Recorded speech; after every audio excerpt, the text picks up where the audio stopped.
आत्मने गीतलीनाय गीताश्रयाय गीतवाद्यपटवे ध्येयचरिताय गायप्रभुराय गन्धर्वप्रियसुते कायकाधीन विग्रहाय गङ्गाजलप्रणयवते गौरीस्नगन्धनाय गौरीघनयनन्दनाय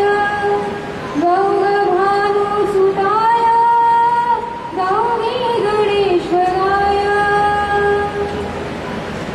गौरीप्रवणाय गौरीप्रणयाय गौरभावाय धीमहि तुजहस्त्राय गोवर्धनाय गोपगोपाय धीमहि गुणातीताय गुणाधीशाय गुणप्रविष्टाय धीमहि एकदन्ताय वक्रतुण्डाय गौरीतनयाय धीमहि गजेशानाय भाग्यचन्द्राय श्रीगणेशाय धीमहि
शब्दों का मेल भी कविता बन सकता है।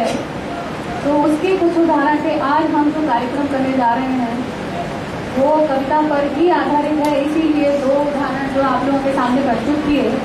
और सबसे पहले अपना शुरू करने से पहले मंच पर उपस्थित अपने प्रमुख अतिथि प्रोफेसर राजे सर का मैं स्वागत करना चाहूँगी। आज के प्रमुख अतिथि जो 2 BMN कॉलेज के स्टूडेंट हैं वो आपके सामने कविता प्रस्तुत करेंगे कि कविता क्या होती है, ये आपके सामने प्रस्तुत करेंगे और दिखाएंगे और उसका आनंद आप लोग अवश्य उठाइए। और आज हमारे जो मंच पर उपस्थित हैं हमारे जूनियर कॉलेज की वाइस प्रिंसिपल तिवारी मैडम, पर्यवेक्षक शर्मा सर, दीक्षित मैडम, अध्यापकगण और मेरे सभी प्रिय छात्र छात्राओं, सबसे पहले मैं ये बताना चाहूंगी कि कविता क्या है। कविता किसको कहते हैं, चाहे वो प्राचीन संस्कृति हो या आधुनिक संस्कृति। कविता का जन्म शुरू से ही हुआ है और कवियों ने अनेक जो प्राचीन कवि हैं, संस्कृत के हों या हिंदी के हों या मराठी के हों, उन्होंने कविता के बारे में अपने क्या भाव प्रकट किए हैं उसके बारे में मैं आप लोगों को थोड़ा सा बताऊंगी, ज्यादा समय नहीं लूंगी। कविता या काव्य क्या है, इस विषय में भारतीय साहित्य में आलोचकों की बड़ी समृद्ध परंपरा है।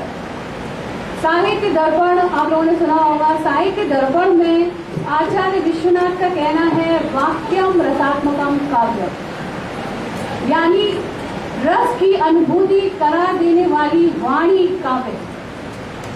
संस्कृत के दूसरे और आचार्य हैं भामा। भामा के अनुसार कविता शब्द और अर्थ का उचित मेल है।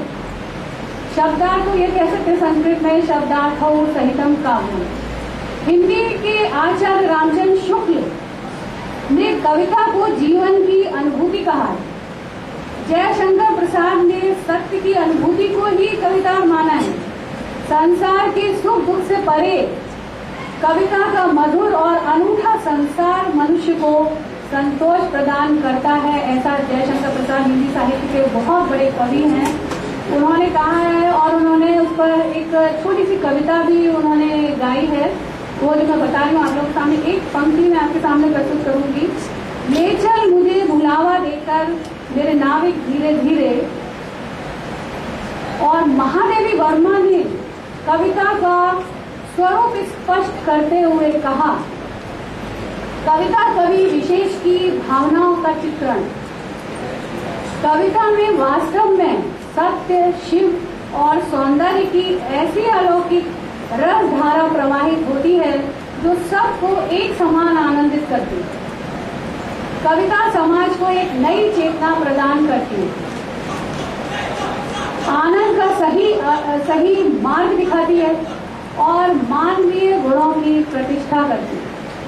और एक छोटी सी कविता मैं आप लोगों के सामने प्रस्तुत करके और एक ऐसा गीत सुनाना चाहती हूँ मैं, खुशी हो या गम बस मुस्कुराना चाहती हूँ मैं।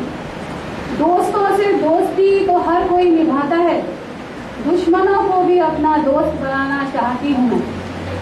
जो हम उड़े ऊंचाइयों पे अकेले, तो क्या नया काम किया, साथ में